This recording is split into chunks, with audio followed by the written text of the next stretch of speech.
Bismillahirrahmanirrahim. Alhamdulillahirabbil alamin wassalatu wassalamu ala asyrafil anbiya'i wal mursalin amma ba'd. Kita lanjutkan kitab Fathul Qorib bab tentang bangkai ya.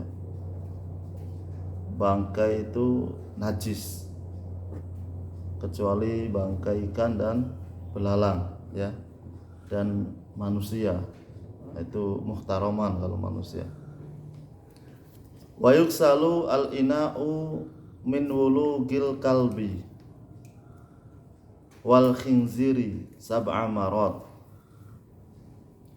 Tempat atau bezana, mangkok atau ember, gelas atau panci yang terkena jilatan anjing atau babi harus dibasuh 7 kali. Anjing atau babi harus dibasuh 7 kali. Dalam masalah anjing itu ada perbedaan pendapat ya, ada yang mengatakan anjing itu nggak najis. Anjing itu nggak najis. Yang najis itu hanya babi. Ya oke, nantilah pembahasan itu. Jadi intinya kalau tempat dijilat anjing atau babi maka wajib dibasuh 7 kali. Ihdahuna biturab, salah satunya itu dengan turab. Turab itu debu. Debu suci. Debu itu ya tanah. Dari tanah yang kalau kita jalan tuh berterbangan. Itu namanya turab. Debu lembut. Kalau antum cangkul tanah terus merengkel atau tanahnya keras, ya berarti bukan turab, ya tanah biasa. Turab itu ketika kita jalan atau kuda berjalan kan bertebangan, itu turab namanya, debu. Nah, ihdahuna biturab, salah satunya itu kan 7 kali, salah satunya itu dengan debu, baik pertama atau kedua atau ketiga atau yang terakhir, ya.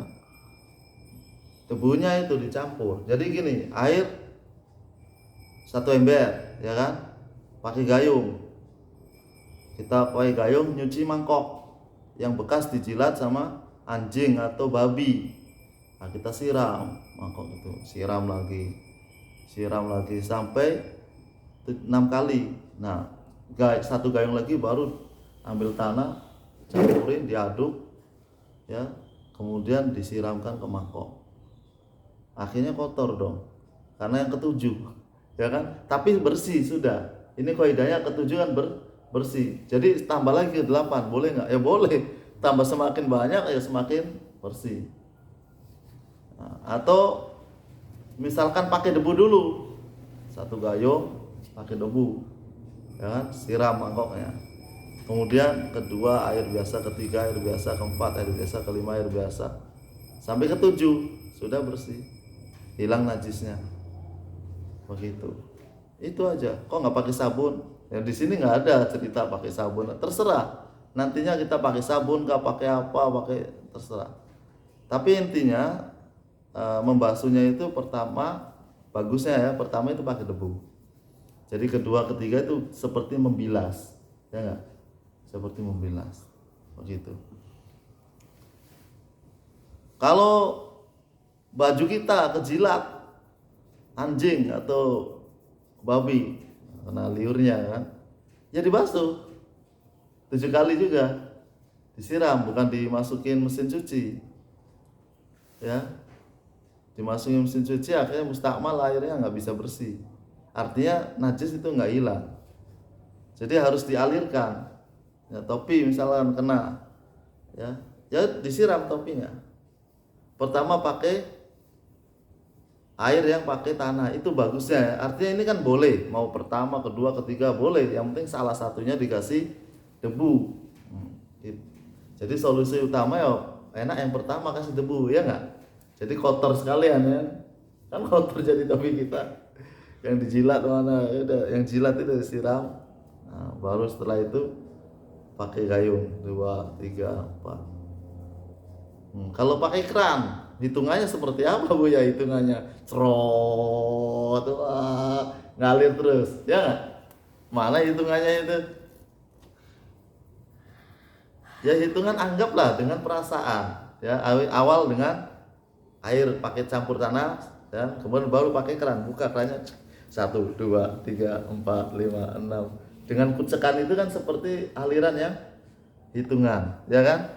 Pakai keran 1, 2, 3, 4, 5, 6 dikucek. Itu. Mobil kita kena jilat anjing, ya dicuci, ya cuci 7 kali. Lantai kena anjing, ya dicuci. Bukan anjing lewat kemudian cuci 7 kali, jangan. Kalau lidahnya, kan lidah anjing panjang, jilat-jilat lantai, ya kan, jilat-jilat itu, nah itu yang dicuci. Wah, anjing lewat kok dicuci.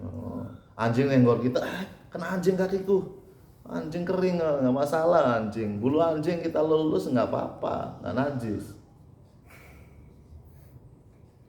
Ya, kalau basah, nah kita basah itu akhirnya melekat, ya sebagian ulama seperti itu. Intinya kalau di sini yang dibahas itu jilatannya, ya masalah kulitnya ketemu bulunya itu nggak ini. Wa yuksalu min sa'irin najasati marotan wahidatan ta'ti alaihi wasalasu afdol. Nah, dan semua jenis najis selain itu cukup dibasuh sekali saja pada tempatnya. Akan tetapi lebih utama bila dibasuh sebanyak 3 kali. Nah, dilanjutkan dengan najis biasa. Kalau najis biasa, najis kena kencing, sekali siram aja udah cukup. Itu. Adik Syafiq kita lagi gendong dikencingin, ya udah dibasuh 1 kali cukup. Disiram, ya itu cukup. Nggak harus disiram kemudian langsung masuk mesin cuci, enggak. Misalkan baru bersih masih wangi harum, ya udah kita siram ini aja bagian yang kena najis, siram baru jemur. Lantainya kena kencing, nah, ya lantainya ada kencingnya kan, dihilangkan dulu kencingnya, jangan siram malah ditebarkan ke lantai. Gimana cara hilangkannya? Dipakai lap, kan, dilap kering. Lapnya kan najis, ya, lapnya disiram di luar sana. Nah, yang jatuhan itu adalah mutanajis, air yang terkena air yang mustakmal, ya karena udah disiram dengan air bersih. Nah, kemudian air yang masih bersih 1 gayung aja atau berapalah, 1 gayung, ya, siram ke lantai yang sudah dilap tadi, ya lantainya sudah dilap, siram, sudah suci. Air yang nyiram tadi ya suci, karena kan memang hukumnya saja udah kering, ya kan, najisnya udah kering, udah dilap, nah tinggal siram saja. Begitu, cukup sekali. Tapi yang utama wasalasu afdolu. Nah, 3 kali basuhan itu lebih utama. Artinya kalau sekali kan kadang ragu kita, ya. Jadi 3 kali itu afdol, sudah mendekati keyakinan.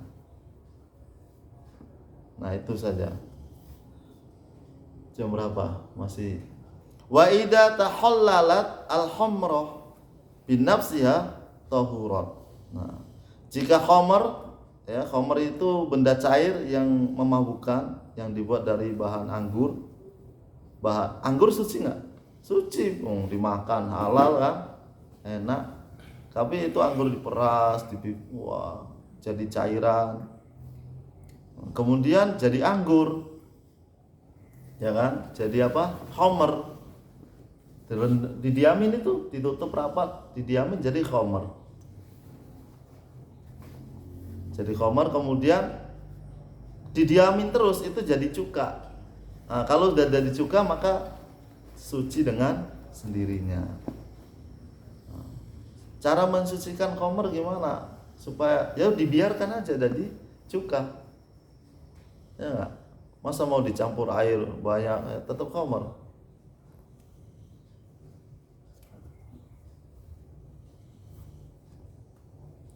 Ini menerangkan bahwa khamar itu bisa suci. Wa idza takhallalat al-khamra bi nafsiha. Kalau khamar itu berubah dengan dirinya sendiri tanpa campuran, tanpa apa, tahurat, maka menjadi suci. Ya. Artinya berubah menjadi apa? Cuka. Wa itahhallalat bitarhi syai'in. Nah, apabila dicampurkan sesuatu, ada khamar, dimasukin sesuatu. Ya, air apalah supaya cepat jadi cuka misalkan. Ke dalam khamar ya, dimasukkan. Maka hukumnya apa? Fiha lam tathur. Khamar itu maka tidak suci. Walaupun sudah jadi cuka, karena kita sengaja mencampuri sesuatu ke khamar supaya jadi cuka. Apa tuh supaya berubah jadi apa? Ya tetap akhirnya hukumnya najis. Khamar tuh najis. Ya, jadi nggak suci. Paham insyaallah ya? Nah, ini menerangkan tentang cara membasuh najis. Nah, kalau najis mughalladha yaitu najis anjing dan babi, jilatannya anjing atau babi. Kalau najis mutawasito adalah najis apa? Najisnya ya kotoran hewan, kotoran kita ya. Terus bayi perempuan, kencing laki-laki kalau masih umur 2 tahun belum makan apa-apa ya, belum sampai umur 2 tahun masih nyusu, bayi laki-laki, kencingnya itu najis mukhaffafa, cukup diciprat-ciprat sampai netes, itu aja. Nah, tadi di sini menerangkan tentang cara membasuh jilatan anjing. Jilatan ya, jangan bukan badannya, bukan. Nanti orang wah ada anjing masuk, ayo cuci sampai 3. Udah sangka baik, anjingnya kering. Insyaallah ya. Ya itu saja. Khalas, Amari.